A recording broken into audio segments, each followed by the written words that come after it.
Sigo de viaje y a falta de los acostumbrados recursos que tengo para hablar acerca de temas que tienen que ver con nuestra fe, pero más teológicos o más litúrgicos o más noticiosos, me he dedicado a observar. A fin de cuentas, Semillas para la Vida tiene el propósito de que tengamos elementos para poder tomar criterios conforme a nuestra fe.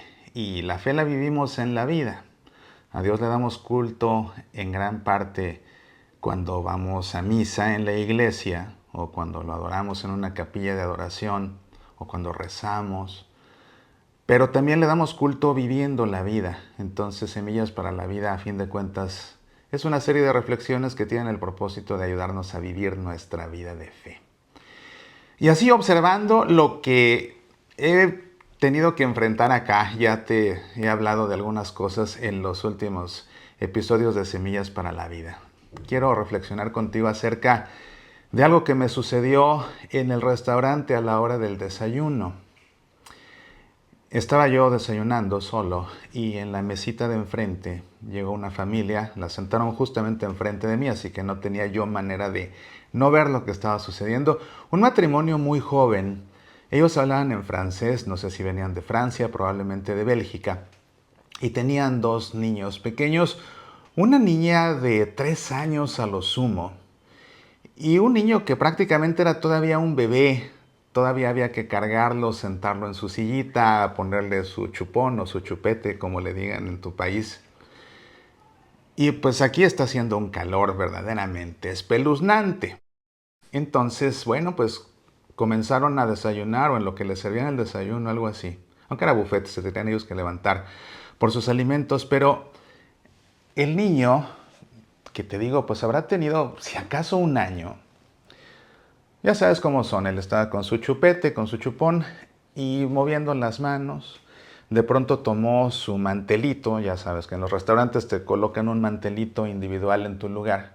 Pues lo tomó con sus manitas y lo tiró al suelo, o se le cayó, tal vez le resultó muy pesado, se le cayó al suelo, lo tiró. En ese momento la reacción del papá fue la siguiente. Montó en cólera. La expresión de su rostro realmente era la de una persona colérica y de inmediato le dio un manazo bastante fuerte a su hijo por haber tirado el mantelito. Se agachó a recogerlo y lo volvió a colocar muy molesto sobre la mesa. El manazo fue tan fuerte que asustó a la criatura y además la lastimó. Entonces la criatura comenzó a llorar a todo pulmón.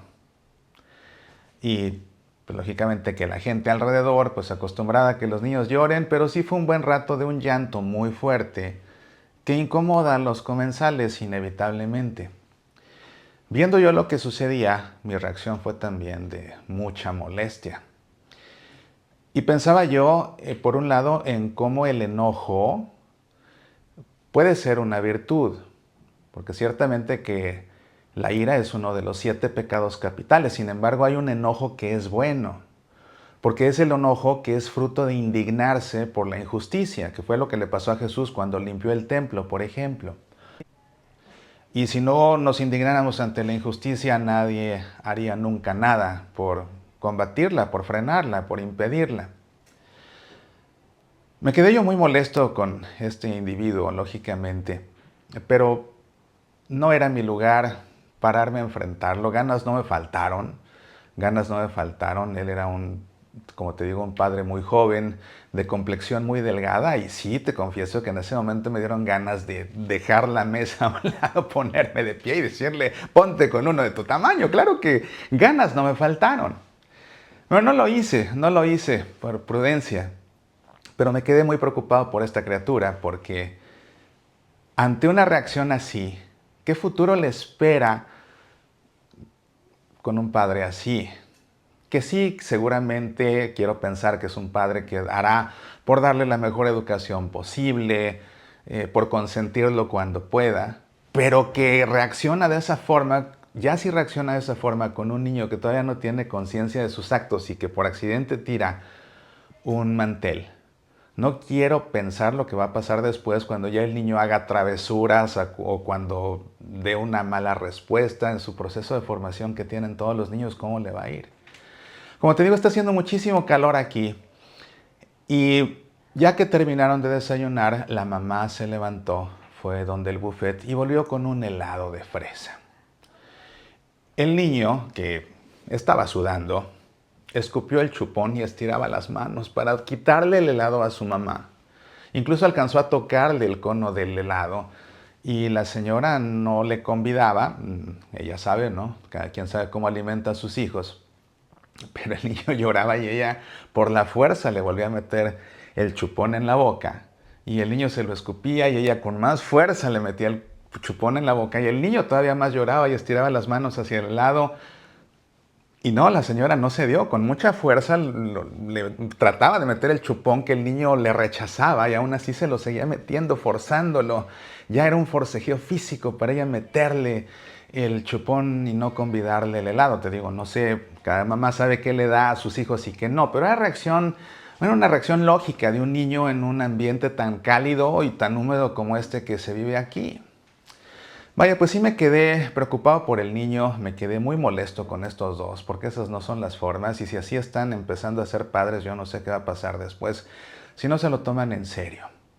Y pensaba yo acerca de una reflexión que ya te he compartido muchas veces por aquí, y que yo sé que es del agrado de muy pocos, pero lo tengo que volver a hacer. Si no hice nada enfrentando a estos padres, que a fin de cuentas ellos son los padres, lo que sí puedo hacer a partir de esta escena es reflexionar.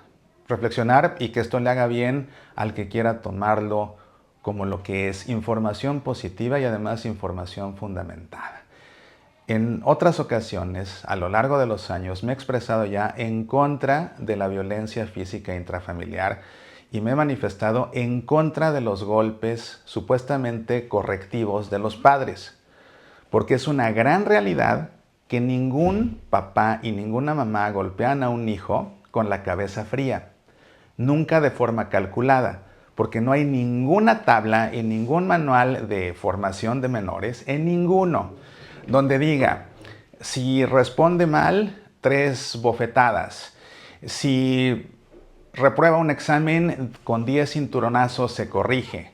Si tira a su hermana en la escalera, 3 pellizcos bien dados remediarán el problema. No, no hay ninguna tabla que diga eso. Y es una realidad que cuando un papá o una mamá golpea a un hijo, no lo hace con la cabeza fría, ni lo hace con el afán de corregir, lo hace porque en ese momento pierde el control y presa de su pérdida de control golpea. Es la verdad y dirán lo que quieran, pero es la verdad. Pero en contraparte, lo que sí hay, y cada vez más con el paso del tiempo, son numerosos estudios académicos, científicos y clínicos de las repercusiones negativas que tiene golpear a los niños, tanto por sus padres como por sus maestros, porque es increíble que a estas alturas de la vida incluso hay maestros que siguen golpeando a sus hijos y que hay quien le parece normal porque a su vez le pegaron cuando era niño, pero no. Mira, simplemente hay un estudio muy revelador que te va a dejar, espero yo, con la espalda erizada, como me dejó a mí cuando lo leí en su momento. Es un estudio de la Universidad de Harvard. Los autores son los investigadores Jorge Cuartas y Cary McLaughlin. Y el artículo científico de sus estudios se llama Corporal Punishment and Elevated Neural Response to Threat in Children. Esto significa castigo corporal y respuesta neurológica elevada ante la amenaza en niños. Y esto se suma en Harvard a 50 años de estudios acerca de los efectos de golpear a los niños. Y lo que encontraron en este estudio es que a niños o a personas, no niños necesariamente, más bien a personas ya más grandes, que fueron golpeadas por sus padres en edad preescolar o en tempranas edades escolares, pensemos primero de primaria, segundo de primaria, tercero de primaria, en fin. Bueno, se les hacía una resonancia magnética al mismo tiempo que se les presentaban diferentes imágenes para ver el comportamiento cerebral.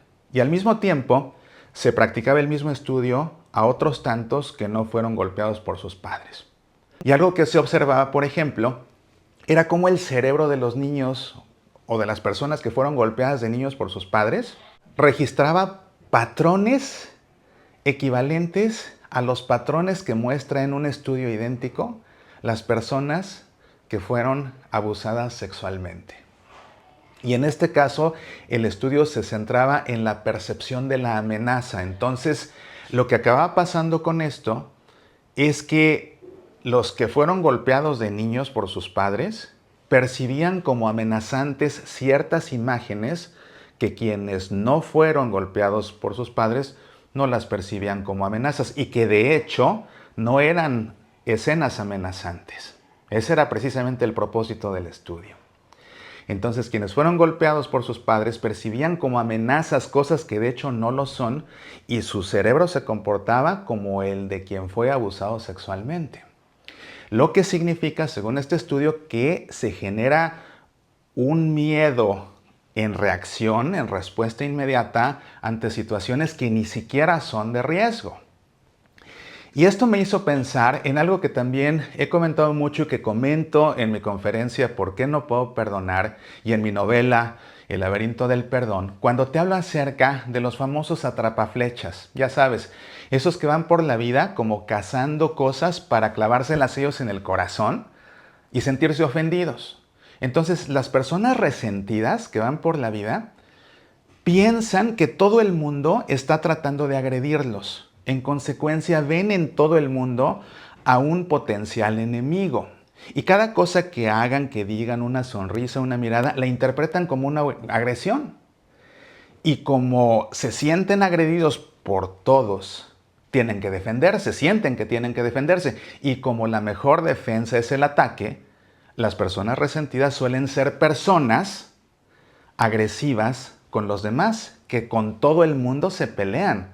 Con el conductor de al lado, con el dependiente de la tienda, con el cajero del banco, con la cajera del supermercado, con el policía de la esquina. Se pelean con todos porque piensan que todo el mundo los está agrediendo, cuando en realidad cada quien está demasiado ocupado en resolver su propia vida para estar pensando cómo agredir a esa persona. Pero ves aquí de dónde viene todo esto. Esta es una de las causas justamente de esa actitud del atrapaflechas, que en todos ve un enemigo, que muy posiblemente de niño fue golpeado por sus padres, según lo que revela este estudio. Además de que hay otros estudios también científicos que han demostrado cómo de los niños que son golpeados, después tienen problemas de socialización en la escuela, tienen problemas de autoestima, tienen problemas de rendimiento académico, algunos se vuelven rebeldes y tienen problemas con la autoridad. Y bueno, después cuando son esposos y padres, ya sabemos. Entonces es una realidad que golpear a los hijos no trae absolutamente nada bueno, no es más que una reacción colérica de un papá, de una mamá que no saben controlarse. Y con eso no educa nada, al contrario, lo que siembran en sus hijos es todos estos sentimientos, todos estos miedos, además de que les afectan el cerebro, según este estudio de la Universidad de Harvard, de 50 años de estudios. Es la reflexión que saqué de la escena que vi, en verdad que me darían ganas de que aquí hubiera un lugar donde poder ir a imprimir ese estudio de Harvard y luego buscarlos ahí en el restaurante y como que cuando se paren al buffet a coger sus alimentos, depositárselos discretamente en la mesa y salir de ahí para que después lo lean y a ver si así reflexionan. Pero si no lo puedo hacer con ellos, tal vez este programa sirva para que alguien que golpea a sus hijos recapacite. Ya párale, ponte con uno de tu tamaño. Si en verdad amas a tus hijos, edúcalos de verdad. Tus golpes no le sirven a nadie. Y te puedo asegurar, y esta es la prueba categórica de que golpear a un hijo no sirve, que después de que los has golpeado, tú te sientes muy mal contigo mismo. Nunca te sentirás satisfecho de haber golpeado a un hijo. Siempre te sentirás mal de haberlo hecho, porque tu conciencia te lo recrimina, porque está muy mal. Soy Mauricio Pérez. Estas son Semillas para la Vida.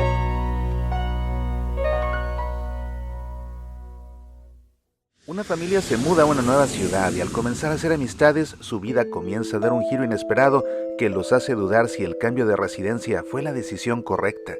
La vecina de la calle París. Una novela cuya lectura no se puede detener hasta llegar a la última página. ¿Qué hacer cuando las personas en quienes confías te van traicionando una por una? ¿Cómo proceder con justicia cuando los demás son injustos contigo? La vecina de la calle París, una novela de suspenso cuyos protagonistas son personas de carne y hueso que dejan ver las luces y sombras que iluminan y oscurecen las relaciones entre amigos y hasta la vida que debiera ser santa en una parroquia. Los personajes representan las caras opuestas de la amistad, de la impartición de justicia, de la vocación religiosa y de las relaciones humanas, al tiempo que dos sacerdotes distintos van enseñando cómo enfrentar las crisis y cómo dar sentido a la vida ante la injusticia. La vecina de la calle París. Disponible en Kindle y en edición impresa en Amazon. Léela ya.